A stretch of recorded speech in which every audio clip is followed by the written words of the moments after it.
wase wakochomo dala Kanan, ene dala mwageno yudo. Koro waneno gode mag jo-Sayun, dala ber, dala rieny Jerusalem. Wase wakochomo dala Kanan, ene dala mwageno yudo. Koro waneno gode mag jo-Sayun, dala ber, dala rieny Jerusalem. Eka jo-Israel nochako wuoth ochiko aora Jordan. Joshua tendwa wang'ad Jordan mondo wadonje piny Kanaan. Eka jo-Israel nochako wuoth ochiko aora Jordan. Joshua tendwa wang'ad Jordan mondo wadonje piny Kanaan. Wase wakochomo dala Kanan, ene dala mwageno yudo. Koro waneno gode mag jo-Sayun, dala ber, dala rieny Jerusalem. Wase wakochomo dala Kanan, ene dala mwageno yudo. Koro waneno gode mag jo-Sayun, dala ber, dala rieny Jerusalem.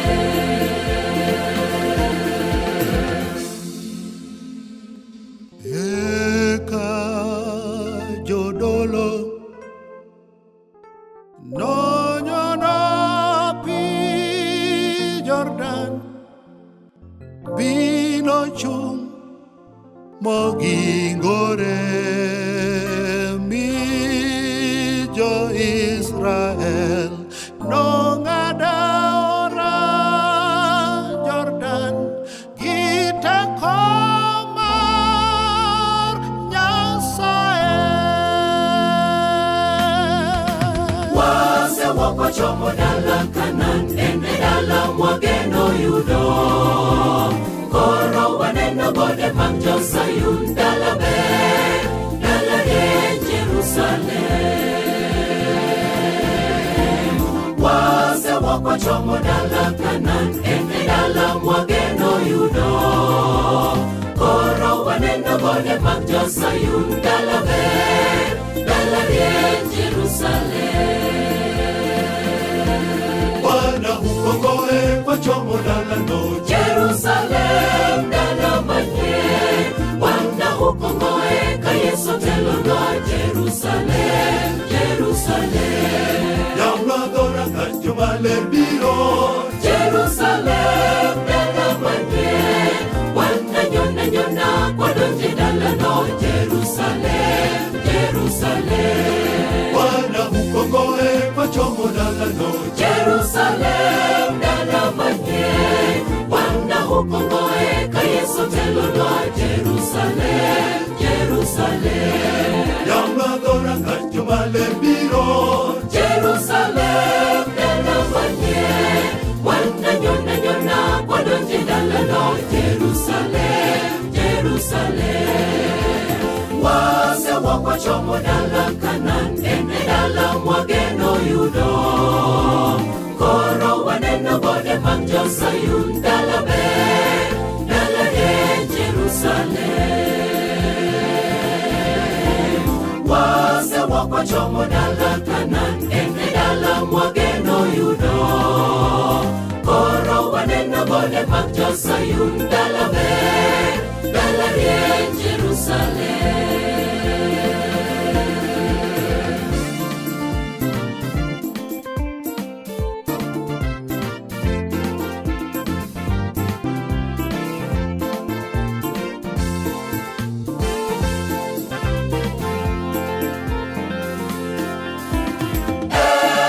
Jerusalem, endala ma Yesu oselosonwa jomaler duto nodonje dala, dala mor, kumbe ywak Jerusalem. Jerusalem, endala ma Yesu oselosonwa jomaler duto nodonje dala, dala mor, kumbe ywak Jerusalem. Wase wakochomo dala Kanan,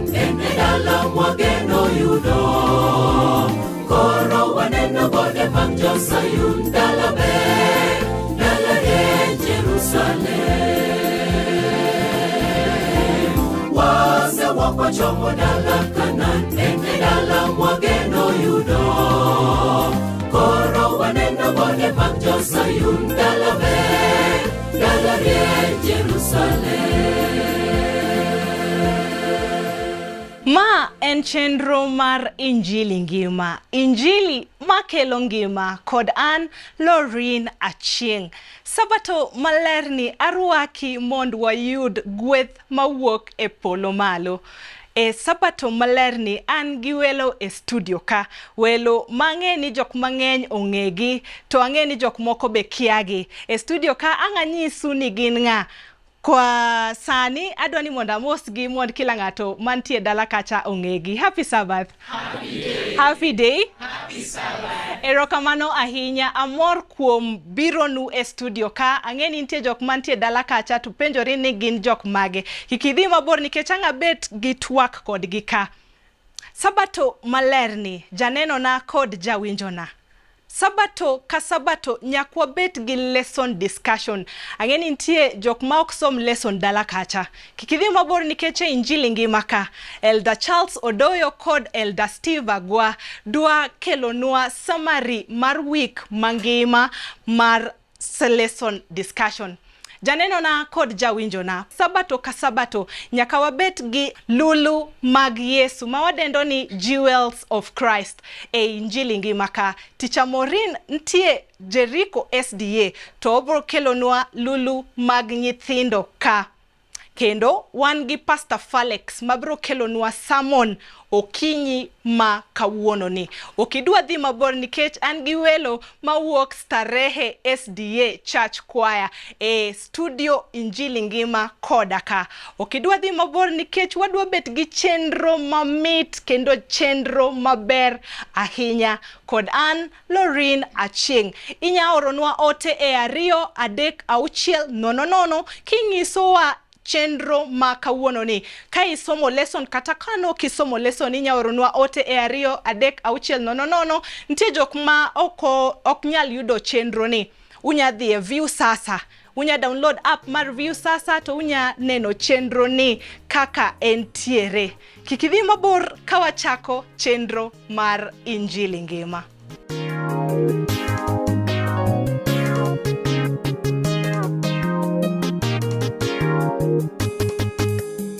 Neno la Yoshua, Bwana alisimamisha jua na mwezi mpaka adui wa watu wake walipoangamizwa kwa ukali wa upanga na kuzikomesha tawala hizo ovu mbele ya watu wake wa Israeli.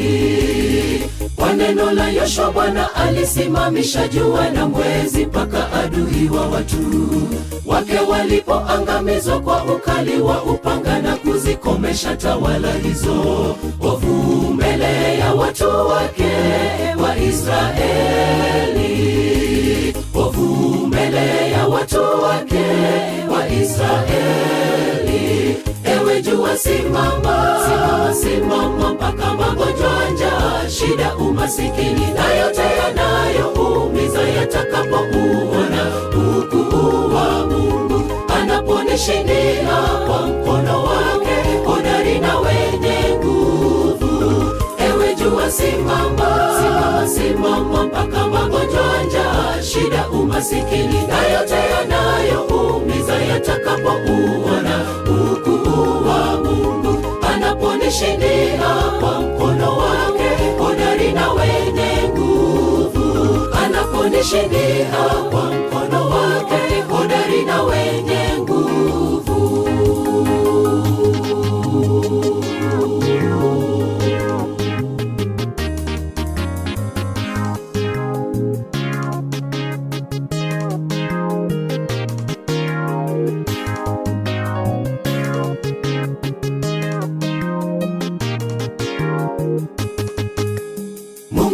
Kusubiri useme neno ili alisimamishe jua na mwezi mbele yako mpaka utakapopata ushindi dhidi ya magumu uyapitiayo katika maisha yako ya kila siku. Mungu anaku kusubiri useme neno ili alisimamishe jua na mwezi mbele yako mpaka utakapopata ushindi dhidi ya magumu uyapitiayo katika maisha yako ya kila siku. Katika maisha yako ya kila siku, ewe jua simama, simama, simama mpaka magonjwa, njaa, shida, umasikini na yote yanayoumiza yatakapouona ukuu wa Mungu anaponishindia kwa mkono wake hodari na wenye nguvu. Ewe jua simama, simama, simama mpaka magonjwa, njaa, shida, umasikini na yote yanayoumiza yatakapouona ukuu wa Mungu anaponishindia kwa mkono wake hodari na wenye nguvu. Anaponishindia kwa mkono wake hodari na wenye nguvu.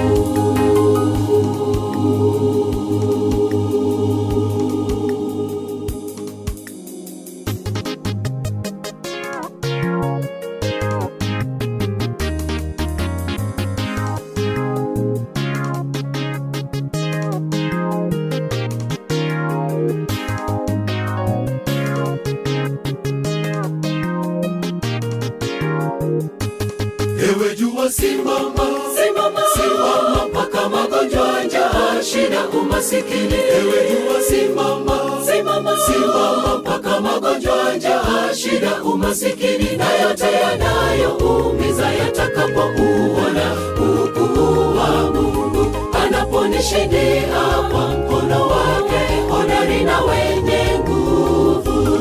Ewe jua simama, Simama, simama mpaka magonjwa, njaa, shida, umasikini. Ewe jua simama, Simama, mpaka magonjwa, njaa, shida, umasikini na yote yanayoumiza yatakapouona ukuu wa Mungu anaponishindia kwa mkono wake hodari na wenye nguvu. Ewe jua simama, Simama, mpaka magonjwa, njaa, shida, umasikini. Ewe jua simama, Simama, mpaka magonjwa, njaa, shida, umasikini na yote yanayoumiza yatakapouona ukuu wa Mungu anaponishindia kwa mkono wake hodari na wenye nguvu.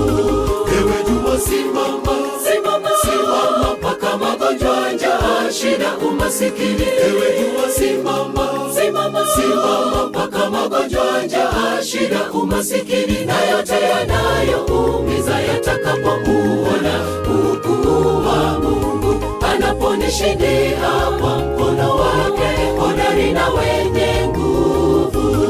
Ewe jua simama, Simama, mpaka magonjwa, njaa, shida, umasikini. Ewe jua simama, Simama, mpaka magonjwa, njaa, shida, umasikini na yote yanayoumiza yatakapouona ukuu wa Mungu anaponishindia kwa mkono wake hodari na wenye nguvu. Anaponishindia kwa mkono wake hodari na wenye nguvu. Erokamano kuom kete wang' jowi mar Ramogi TV ma en chenro mar Injili ngima kod an Lorin Achieng'. Sabato maler ni Nyasaye omiyowa kawuono mondo watim lesson, to kawuono lesson ma wadhi timo ni en lesson mogik quarter ma watimo sanini. Be ikori ne winjo lesson mar wigni? Ka ibet koso ka ionge lesson mari, dhia mondo ikaw lesson mondo wago mbaka e studio ka gi chenro mar Injili ngima mondo inyiswa ne pachi mar lesson ma watieko ni.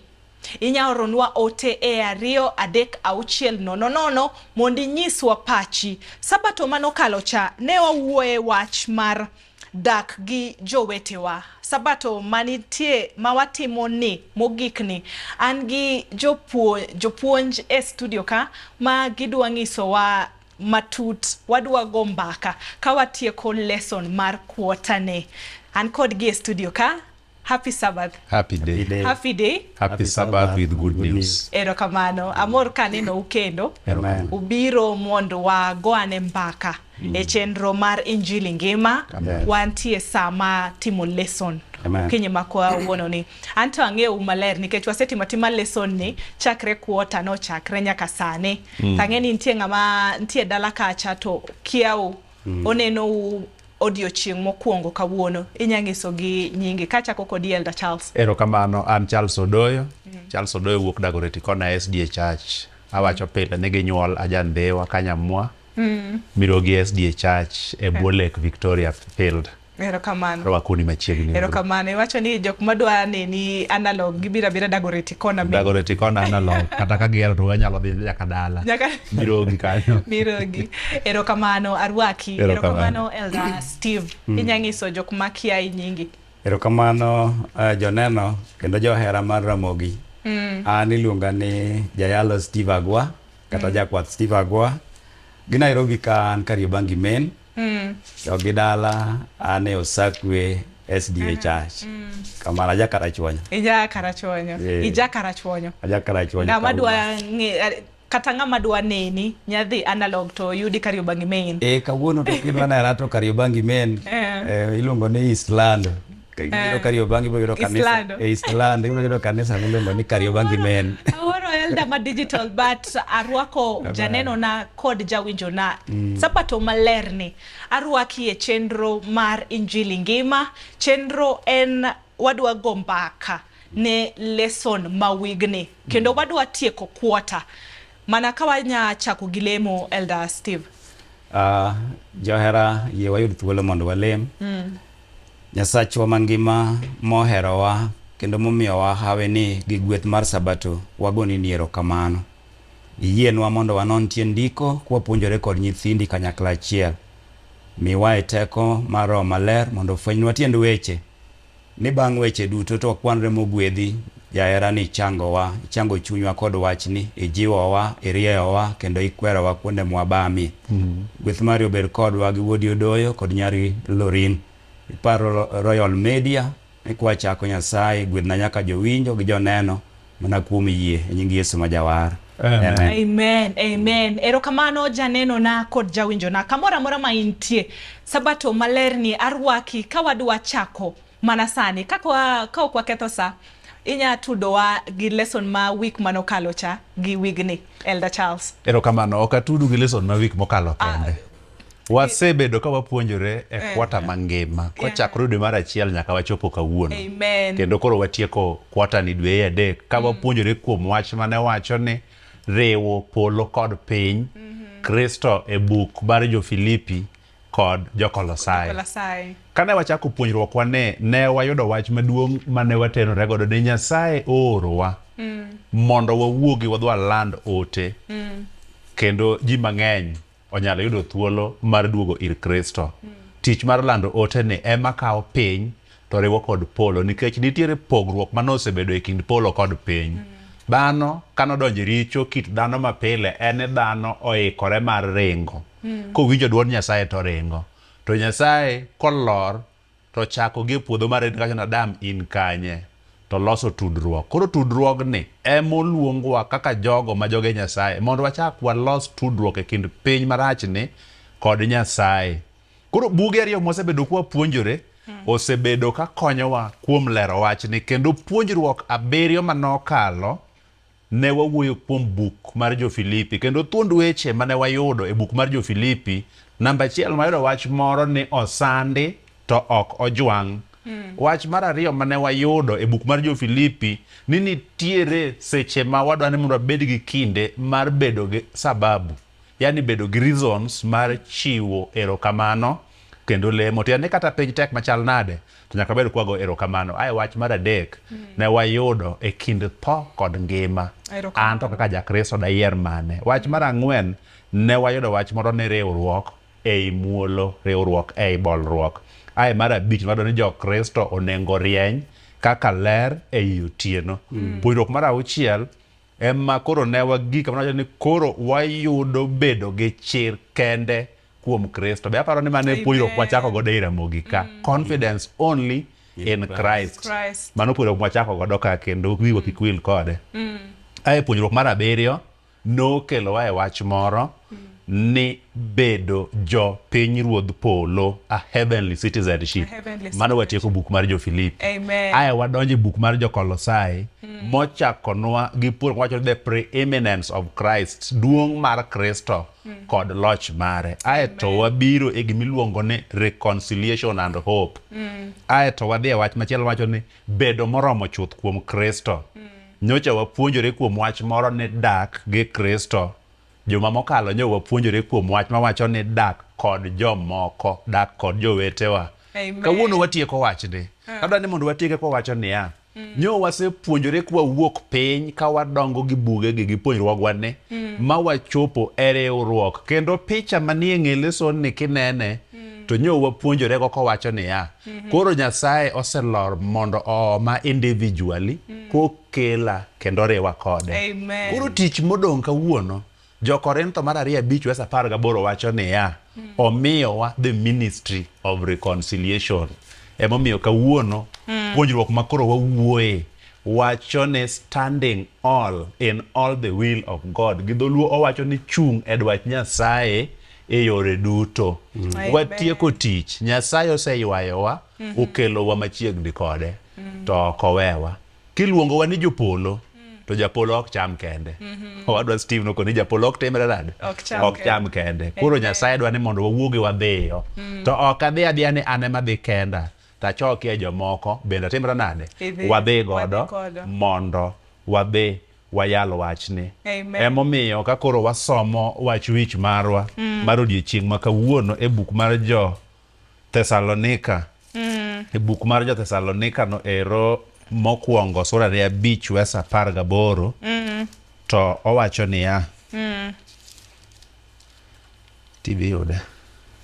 Kendo go uru erokamano, jo Thessalonika mokwongo sura 5:18 kendo go uru erokamano kata gima nade ema otimore, nikech mano e gima Nyasaye dwaro mondo utim kaka jo Kristo. Amen. Erokamano. Erokamano ahinya. Jo Kristo wetena, kumora mora maunti, watieko lesson ma kuotani. To Elder Charles okele maber ahinya, otimo nwa summary chakre ne wachak nyaka sani.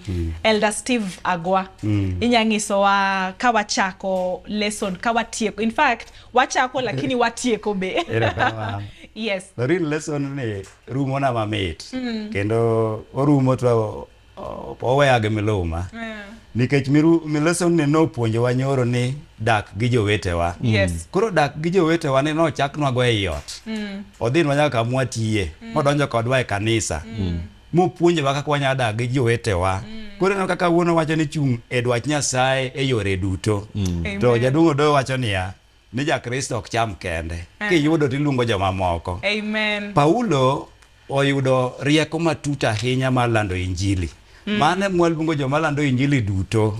Kata joma koro ne Nyasaye oywayo mokelo bute mondo tim kamano. Otimang'o kamoro ajawach ga ni Yesu, Paulo kawo kit Yesu. Nikech ndiko moro wacho ni jawar ne tudore gi ji ka ng'ama dwaro ne gi ber. Yani Yesu kane oromo gi ng'ato to romo kodino odwaro ni ber. Kata ng'oma ne timore pile nonyiso kech mare ne ji duto. Kata wacho nosiko kotimo negi ji timbe mabeyo mag ng'wono kinde duto, kendo nolombo chuny ji kod geno margi kuome. Bang'e noluongogi ni luwa. Jane ni Yesu kodonjo kamoro to nokelo mana ber. Koro Paulo bende wacho niya, gini duong' tijni lach ok anyal time kenda. Lorin wabiro kwano nying jok moko mang'eny. Miluongo ni dream team mag Paulo. Tiende ni Paulo amua nodwa timo tijni gi ji. Paulo oyudo rieko moro ma ambe nasa yudo e teamwork. Dhok miluongo ni team ni. Kikore doye, tiwacho ni together everyone achieves more. Tiende ni kwariwore kanyakla, joluo wacho ni riwruok e teko. Koro Paulo nigi ngadho mar timo tich Nyasaye. Owacho niya, we adhi e bombe madongo. Nikech ong'eni kubire boma maduong' kaka Nairobi ni, to ji ng'eny e boma ni. Ka ng'ato wuok dhi thurgi, to tero injili. Kamina no koro wan Ramogi ni. Ramogi koro miyo injili mada bed go kariyo bangi kacha kenda koro chopo Kila ne ng'ato jomoko ng'eyo. kaeto owacho niya okatime kenda we atiege jomoko waluongo jolemo duto ni we titorini gini nyatime kendi chieng' moni tho to koro kisatho we ne ng'ato kamineno wabedeni wambe wan gi group miluongo ni Dream Team sani ka waonge Lorin ibiro yudo ka jomoko dhi mana mbele gi gini nikech gimbe gisatiegore e yorni omiyo ka an atemo gi jo youth ahinya ni gimoro matimo maber ja youth bende ong'e nikech wambwago erokamano ne pastors manomulo ngimawa tie pastor mamulo ngimawa Jojo Keyo Nick Nyakado ne gitiego wa kwatindo omiyo koro wanyalo puonjo wechegi Erokamano ahinya koro yo machiek Paulo timo kende mar ariyo otiego jomoko mar adek ondiko barupe mano gima Paulo timo maber kabisa mondo injili ochopi Erokamano ahinya ikele maber ahinya Elder Steve Agwa to kendo ing'isowa somi wacho ni Yesu kelo ber kamoro amora ma intie erokamano mano tasekawo wadwa kawo yweyo matin ka wadwa duogo gi chak tich ka watimo piyo piyo ka watieko wadwa duogo gi chak tich janeno na kod jawinjo na sabato malerni arwaki mond watim lesson ni watudre be inyaoronwa ote e 23600 mondo ing'iswa ne pachi e lesson ma watimo kawuono ni wakaw yweyo matin waduogo mana sani Amen.